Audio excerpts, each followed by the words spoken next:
Hello and welcome back to another Pro Guides video. With the new patch, it's time to learn what's top in the meta once again.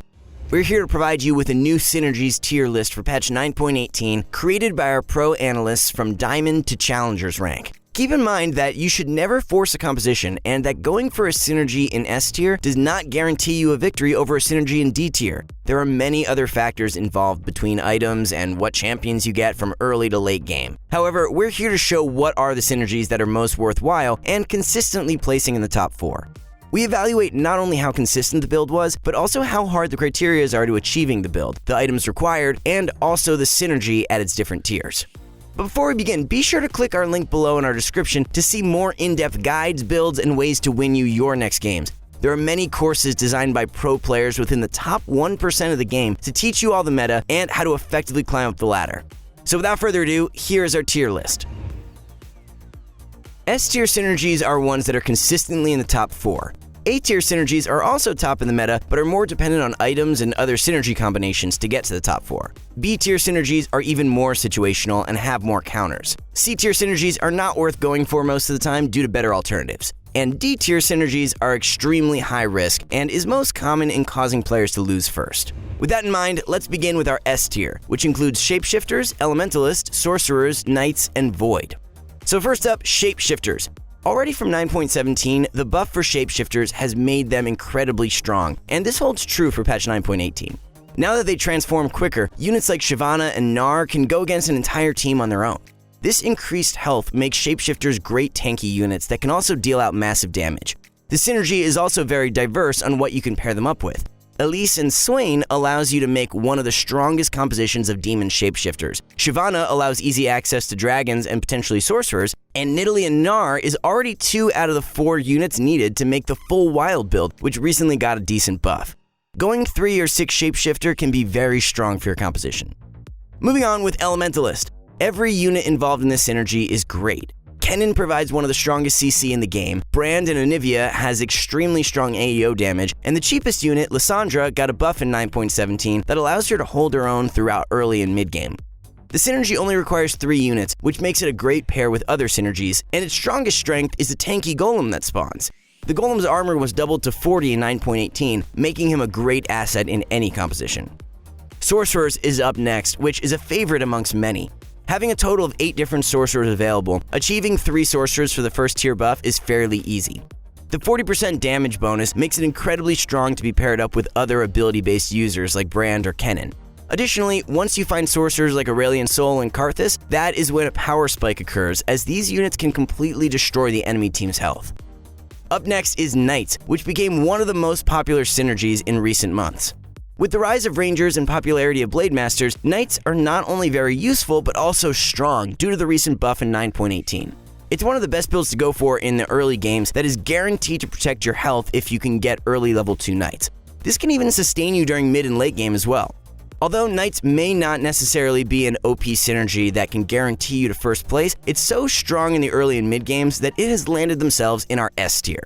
The health saved throughout these early stages allows players to consistently be top 4. Last in our S tier is Void, which has already been great in the last few patches. Most of the Voids are low cost, making this an easy synergy to find early. It also only requires 3 units, making it a perfect combination to go along with Assassins, Sorcerers, and many other synergies. The buff turning the units into true damage provides not only a great source of DPS, but is a great counter towards Noble, Guardians, and Knights.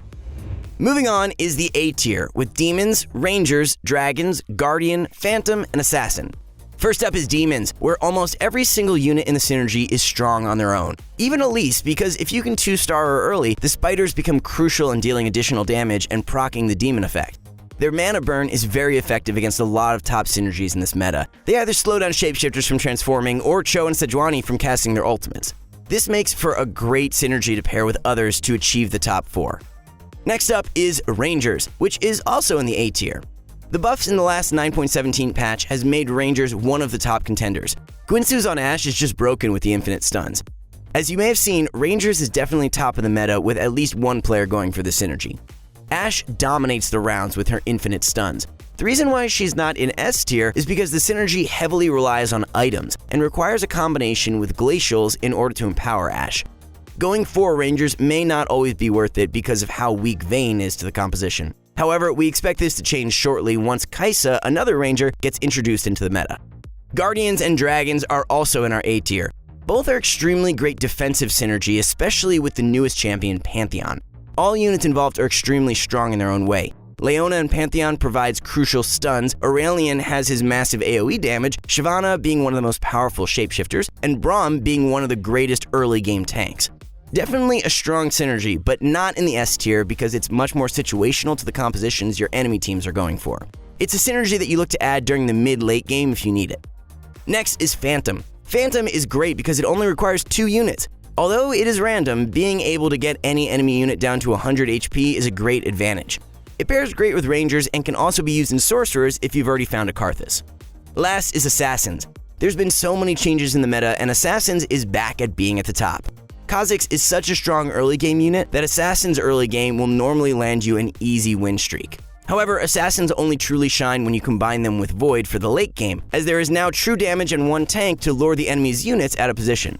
With Void Assassins, it may arguably be one of the strongest in the meta right now. Phantom Dancers and 6 Yordles are pretty rare, allowing the Assassins to crit their way to victory. They're a strong top 4 composition, but it's in the A tier because the compositions do rely on 3-starring your units, and ideal items like Youmuu's for your Kassadin during the late game. Next is our B tier with Blademasters, Exile, Glacials, Noble, Hextechs, Wild, Ninja, Yordles. So first up is Blademaster and Exile. The popularity of Guardians and Knights has made Blademasters a lot weaker. However, using Draven as a hyper carry within a Blademaster build is still strong, even if it is heavily dependent on items. Meanwhile, Yasuo has always been a great legendary unit that can buff up your Blademaster build as well, which puts Exiles along with Blademaster in the B tier. Next is Glacial, which is always a nice synergy to add in for its tier 1, and if you're going Rangers, then tier 2. The stuns are nice, but outside of a Rangers composition, Glacials fails to shine on their own. Hextech also lands in our B tier. With items being so important, Hextech synergy can become pivotal in destroying that Kennen's GA so he can't stun your entire team. Definitely a solid synergy at its tier 1, requiring only 2 units. However, with the influx of items in the new system and the nerfs on Vi and Jinx, Hextech is no longer the S tier it once was. Counterplaying against Hextech is a lot easier this patch compared to before, and all the units involved are not too strong with Jinx, Vi, Jace, Camille all being B to D tier units. Now on to Nobles. Nobles is strong, but the nerf on them has stopped them from being a guaranteed win during early game. This was what many players depended on in order to get to the late game build. The synergy can definitely still be in the top 4 once you achieve the final tier and find Kayle, however, early and mid game must be played with caution and requires other synergies to strengthen the composition until you can find Kayle. Moving on with Yordles. This synergy has some great units that is strong throughout early game to late. Lulu, Kennen, Poppy, and Gnar are extremely powerful and can be used often as part of your final composition, reaching for the first tier of Yordles. The 35% dodge is a great buff for these units, however, it can be countered by RFC, Sorcerers, and Wild, while the 6 Yordles is rarely worth going for anymore. Next, we have Ninja. Ninja can still be strong if you obtain all 4 units, allowing for a large DPS buff. However, the difficulty of finding all 4 may not be worth it when simply going Assassins is a much easier alternative. Most of the time, having just 1 ninja is ideal. Continuing to the Wild synergy, which received a nice buff in 9.18. There was an increase in attack speed, and their attacks no longer misses if it reaches the final tier. However, since Yordles is not quite popular in the meta, the effects are not too notable. Wild only really shines with the Shapeshifters comp and remains as a so-so synergy. We expect this to change in the next patch when dodge items gets introduced in 9.19 though. Now we're on to the C tier with Robot, Imperial, and Brawlers. Robot and Brawlers. The only meta composition revolving Brawlers is to Void Assassins with Cho and Rek'Sai at its core, or Hextech Brawlers, which is a lot weaker this patch compared to the last. Other than the Void champions, the other units are pretty lackluster on their own. In terms of tankiness, they lose out to both Knights for the early game and Shapeshifters in the late game. In comparison, Knights tanks a lot better with their armor, and in the late game, Shapeshifters not only have more health, but deal significantly more damage after they transform. As for Robot, Blitzcrank is really only used during a Brawler's build, and can be easily countered through the enemy's positioning with their carries in the middle of the team. And now we have Imperial. Imperial composition has 2 hyper carries, which are Swain and Draven. Both are heavily reliant on items in order to become the carries for your team, while the other 2 units, Darius and Katarina, are not very noteworthy on their own. Although 4 Imperial's power boost is nice, it makes for an awkward transition having to keep Katarina and Darius in the early stages and hoping to find an epic or legendary to complete the next tier. 2 Imperials are advised at most, with Draven being the most common unit to win with this synergy, and going towards a Blademaster build for maximized damage. And now for our last tier, the D tier, are Gunslingers and Pirates. Gunslingers have lost their greatness after the rise of infinite stuns from Rangers and the increased armor of Knights. Early game Knights have been dominating the meta, making it hard for Gunslingers to shine during early, mid, or late game. Meanwhile, Pirates has no special trait besides extra gold, and with the influx of gold in the new system, there really is no need to risk health in exchange for the Pirates' average of 1.75 gold per round. We would be very careful going for this synergy without an amazing start, and also relying on other synergies during the late game. And that's it for this month's synergy tier list. How are you guys enjoying the newest 9.18 patch, and which compositions have been your favorite so far? Let us know in the comments below, as we always read each and every one of them. Like and subscribe, and we'll see y'all next time.